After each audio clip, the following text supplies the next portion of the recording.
નમસ્કાર વિદ્યાર્થી મિત્રો, આજના વિડીયો લેક્ચરની અંદર આપણે વાત કરશું શેરની ફેરબદલી અને શેરનું કાયદાકીય હસ્તાંતરણ એનો તફાવત. સૌપ્રથમ મુદ્દો આપણે જોઈએ અર્થ. તો શેરધારક જ્યારે પોતાના શેરનો માલિકી હક કંપની ધારા અને નિયમનપત્રની જોગવાઈ અનુસાર સ્વૈચ્છિક રીતે બીજાની તરફેણમાં આપે અને સ્વૈચ્છિક ફેરબદલી કહે છે. જ્યારે ફરજિયાત ફેરબદલીમાં શેરધારકનું અવસાન થાય, નાદાર થાય કે અસ્થિર મગજનો જાહેર થાય અને કાયદાની પ્રક્રિયા હેઠળ આપોઆપ જ્યારે શેરની ફેરબદલી થાય તો તેને કહેવાય છે શેરની ફરજિયાત ફેરબદલી અથવા તો કાયદાકીય હસ્તાંતરણ.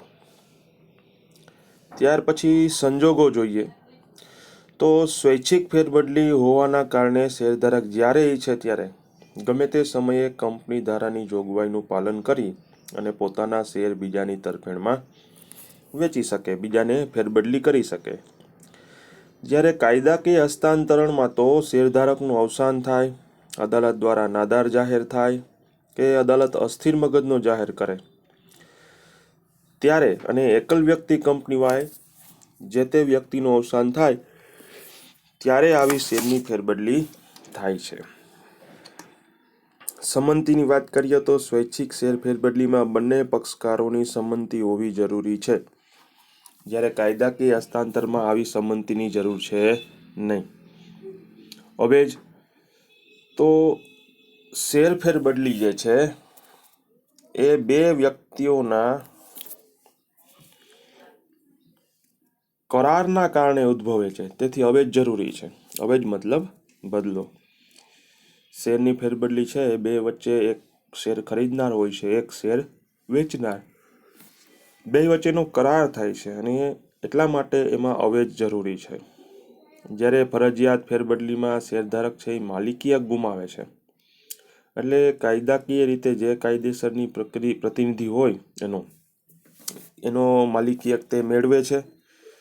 આ વેચાણ નથી, માટે આમાં અવેજ હોતો નથી. આપોઆપ શેરની ફરજિયાત રીતે મૃત્યુ થાય, નાદાર જાહેર થાય કે અસ્થિર મગજનો થાય ત્યારે આપોઆપ માલિકી હક બદલાઈ જતો હોવાથી આ કોઈ કરાર નથી, એટલા માટે આ શેરની ફેરબદલીમાં અવેજ હોતો નથી.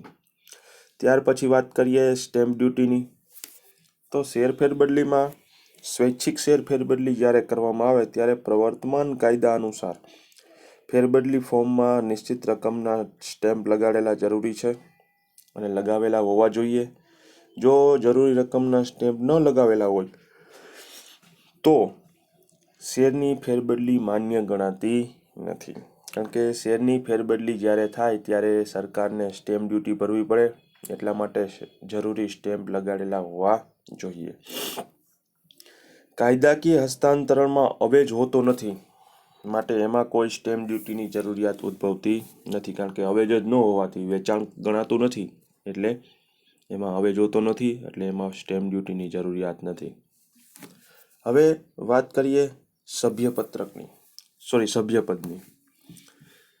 સ્વૈચ્છિક શેરની ફેરબદલીમાં સંચાલક મંડળ જ્યારે શેરની ફેરબદલી મંજૂર કરે, એટલે કે મંજૂરી આપે, પછી સભ્યપત્રકમાં એની નોંધ થાય અને ત્યારબાદ શેર ખરીદનારનું નામ સભ્યપત્રકમાં લખાઈ જાય અને શેર ખરીદનારને સભ્યપદ મળી જાય છે. પણ ફરજિયાત ફેરબદલીની અંદર કાયદેસરનો પ્રતિનિધિ જે હોય તો એનો સભ્યપદનો નિર્ણય છે એ થાય પછી ડિવિડન્ડ મેળવી શકે છે.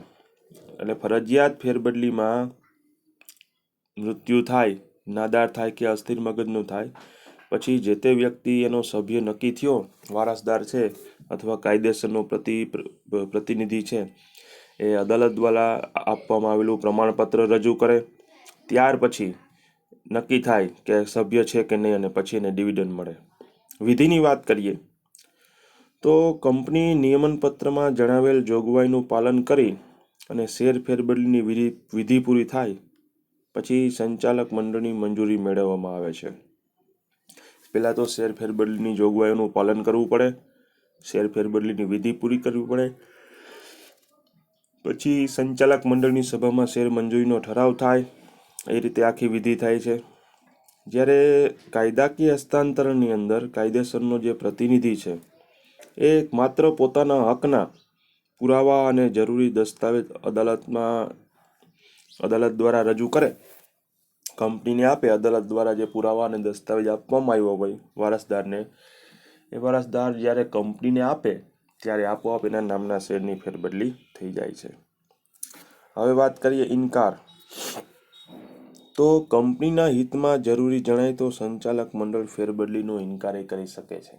યાદ રાખજો, કંપનીએ શેરહોલ્ડરે શેરના હપ્તા ન ભર્યા હોય કે બીજા કોઈ ઇસ્યુ હોય, તો કંપની ધારાની જોગવાઈનું પાલન ન કર્યું હોય, આવા કોઈ ઇસ્યુ હોય તો શેરહોલ્ડરને કંપની શેરની ફેરબદલીનો ઇનકાર પણ કરી શકે છે. જ્યારે કંપનીના સંચાલકો કાયદાકીય હસ્તાંતરણનો સામાન્ય રીતે ઇનકાર કરતા નથી, અને કારણ કે અદાલત દ્વારા હુકમ આપવામાં આવેલો હોય છે એટલે સંચાલકો ઇનકાર કરી શકે નહીં. જવાબદારીની વાત કરીએ તો સ્વૈચ્છિક શેર ફેરબદલીની પ્રક્રિયા પૂરી થાય પછી મૂળ શેરધારકની કોઈ જવાબદારી રહેતી નથી. ઉદાહરણ તરીકે મેં કોઈ એ નામના વ્યક્તિએ બી નામના વ્યક્તિને શેર વેચ્યા. હવે એ નામના વ્યક્તિના શેર છે એ બીને મળી ગયા, પછી એ શેર અંગે એ નામના વ્યક્તિની કોઈ જવાબદારી રહેતી નથી. પણ કાયદેસર રીતે જોવા જાય તો ફરજિયાત ફેરબદલીમાં જે વ્યક્તિ કાયદેસરનો પ્રતિનિધિ હોય એની કોઈ વ્યક્તિગત જવાબદારી ઊભી થતી નથી, પણ જે મિલકતનો પ્રતિનિધિ બનાવવામાં આવ્યો હોય તો મિલકતમાંથી જે એની જવાબદારી ઊભી થાય મિલકત અંગેની, એ જવાબદારી એને સ્વીકારવી પડે. વ્યક્તિગત કોઈ જવાબદારી નથી, પણ એ જે હોદ્દો એને પ્રતિનિધિ બનાવ્યો છે મિલકતનો, તો મિલકતની જવાબદારી એને સ્વીકારવી પડે. અને ત્યાર પછી વાત કરીએ છીએ ટ્રિબ્યુનલમાં જવાનો હક. જો કંપની ફેરબદલીનો વ્યાજબી કારણ વગર ઇનકાર કરે તો શેરધારક છે ટ્રિબ્યુનલમાં જવાનો હક મળે, એટલે કે ખાસ અદાલતો. જો કે કંપની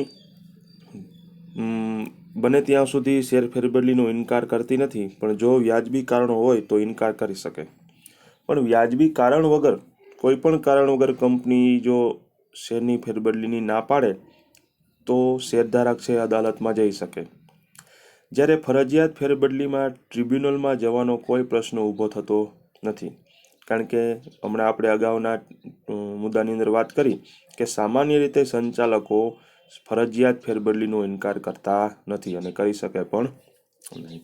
તો આજના લેક્ચરની અંદર આપણે આ તફાવત જોયો. આની સાથે સાથે જ આપણે આ પાઠ અહીંયા પૂરો કરશું. હવે પછીના લેક્ચરમાં નવું ચેપ્ટર શરૂ કરશું. નમસ્કાર.